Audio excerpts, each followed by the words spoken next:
discutindo aqui mais quem votou 22, quem votou 13. Mas não admitir que hoje nós temos um partido político que é aliado ao crime, aliado àquilo de ruim que tem aqui no nosso país, é literalmente ignorar a realidade. Mas ignorem a realidade. Mas não dá para ignorar as consequências da realidade. Mandou bem, Nicolas. Cara, assim... A era dos grandes oradores meio que acabou, assim, no Brasil faz tempo, né? Acho que talvez os últimos grandes oradores da política brasileira estivessem no partido UDN, e faz muito tempo atrás. Isso é uma das coisas que a gente sempre teve que recuperar. Eu sempre falei, cara, temos que ter bons oradores. Fazer um discurso longo, com começo, meio e fim, bem estruturado.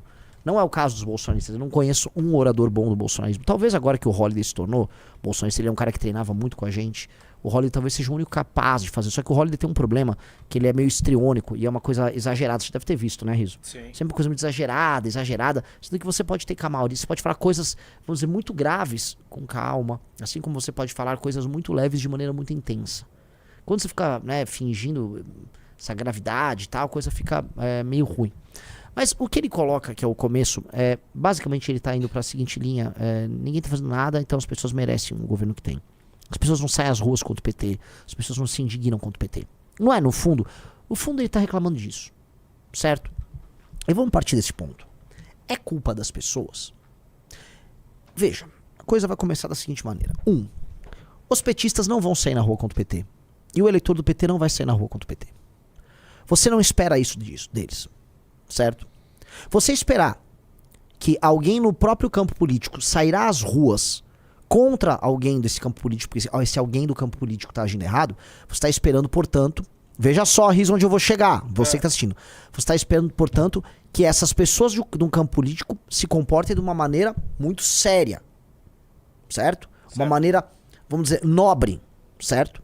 O que o Nicolas está tentando desenhar nesse discurso é, olha só, será que eles não conseguem reconhecer que o PT é ruim, que o PT tem vinculações com o crime, tá? E aí ele reclama que não há uma mobilização, inclusive entre os petistas, tá? Contra o PT. As pessoas podiam perceber que elas têm que viver a verdade, ou não é?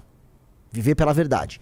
Pois bem, não é curioso que houve, alguns anos atrás, um grupo que, no próprio campo político da direita, se insurgiu contra os crimes cometidos por um líder de direita? Houve ou não houve? Houve. Quem era esse grupo? Nós. Era o MBL. E como o Nicolas se referia a nós? Traidores, vendidos, vagabundos, petistas. Então, veja só. A nobreza que ele espera, e na verdade que ele desdenha na esquerda e que ele gostaria de ver, já houve no campo da direita. A nossa. E ele combateu. Ele é o petista que ele está criticando. Ele é, objetivamente, as pessoas que ele critica. Ele representava o pensamento de manada da maioria, que apontava pra minoria nobre e falava assim, ah, vocês não prestam, olha lá, esses são petistas. Que curioso, né, senhor Nicolas Ferreira? Que curioso. Que curioso você exigir o tipo de comportamento que no teu próprio campo você ficava trabalhando pra reprimir. Repressão você entende. Que curioso. Eu olho isso com curiosidade, né? Porque agora o sentimento que ele tem é o de impotência, mas nem sempre foi assim. O sentimento de impotência que ele tem agora, né, de saber que a direita não consegue convencer as pessoas a irem para as ruas, é um sentimento que em grande medida a gente teve, mas como minoritário. Vocês, quando tiveram em uma posição de impedir que as pessoas fizessem o certo, você escolheu o seu lado, que foi o comportamento de manada. Por quê? Porque isso te dava dinheiro, likes, views, é ou não é? Seguia teu planinho narcisista, de um jovenzinho narcisista, curtidor de diva pop. E ele não curtia diva pop porque elas eram gostosas, hein? Só pra deixar claro, tá? Até porque fã de Lady Gaga, nunca conheci um que gostasse de mulher gostosa, pelo amor de Deus, vai. Me apresentem que eu não conheço, tá? Então, meus queridos amigos, esse discurso já começa com um problema de nascença. E não me venha me falar que o Bolsonaro também não tinha vínculo com o crime organizado. A começar pelas relações que a família Bolsonaro tem com milícia, e a terminar com o envolvimento dos Bolsonaro e do governo dele com o banco Master com o Vorcaro. O próprio Bolsonaro recebeu 3 milhões de doação do Fabiano Zettel. Tá? Tô botando aqui a real, assim, falar que não tinha relação é maluquice. Eu gosto de ver bandido morto. Vocês conhecem a história do bandido que assaltou o Bolsonaro em 1995? Vou contar. Querem ouvir uma historinha? Tá?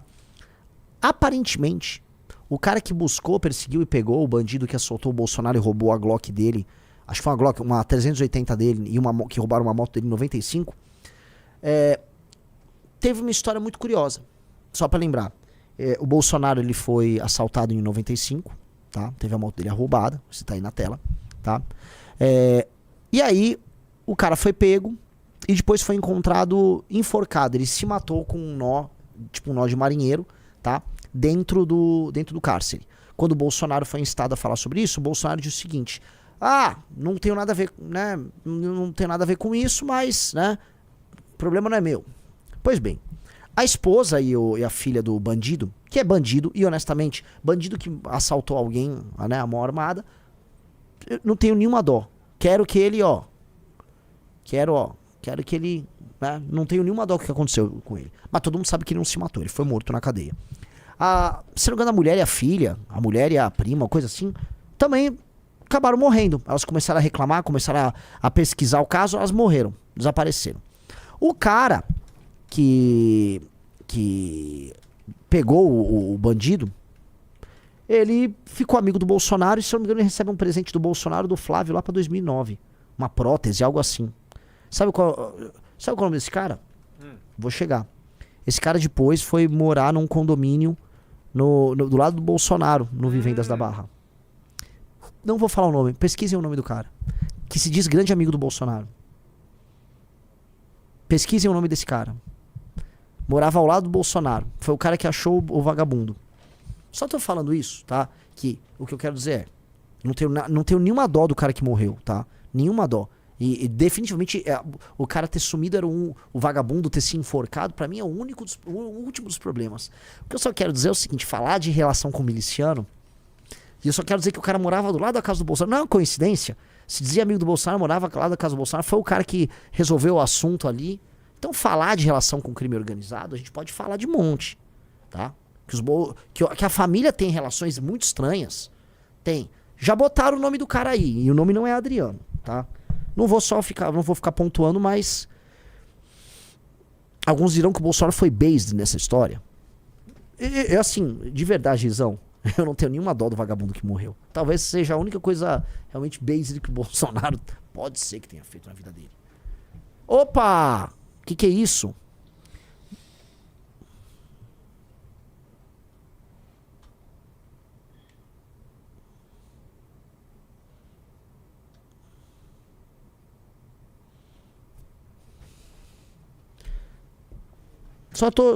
Só joguei no ar, tá? Então, assim, cuidado, galera, quando a gente ficar falando de vinculação com o crime, tá? Se eu for listar, né, envolvimento com milícia, casas, né, mansões que foram construídas, apartamentos que foram construídos em área de milícia lá no Rio de Janeiro, Rio das Pedras, que a família Bolsonaro participava, tudo isso aí, assim, isto é uma roubalheira monumental. A família Bolsonaro é multimilionária. Se bobear, centimilionária, tá? E ninguém vai conseguir explicar que eles receberam isso só com o salário deles de deputado, ou que sempre foram grandes negociadores. Não venham meter essa pra mim. Família Bolsonaro é uma família de ladrão, com envolvimento com várias quadrilhas, tá bom? Família Bolsonaro é uma família de ladrão, com envolvimento em quadrilha. As pessoas que são fã deles, quando a gente fala essas coisas, finge que não existe isso.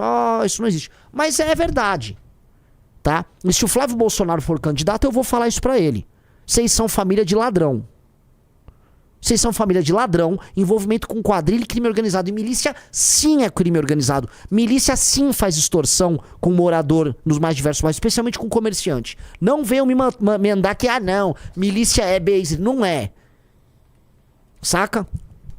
Tô colocando aqui, não tô querendo ser bonzinho com ninguém. É a real, tá? Vocês aí se aliaram com esse cara, vocês vão ter que se explicar com isso aí. Pessoal, like na live e se inscreva no canal. Tá? Então, prosseguindo aqui, né? Estamos com quantas pessoas nos dois canais? 3.400 no vermelho e mais 2.300 no Renan. Estamos com 6.200, então. Vamos lá. Prosseguindo aí no nosso amigo Nicolas Ferreira. Aí, amigo Nicolas Ferreira, vamos entender uma paradinha aí, tá? Você reclama, então, desta inação. E você sente uma espécie de uma agonia que nada acontece diante desse absurdo todo.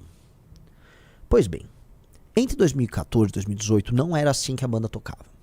Houve as manifestações de 2013, que foram um despertar geral. Tinha gente de esquerda, direita, jovem e velho na rua. Em 14 surge um negócio chamado Movimento Brasil Livre,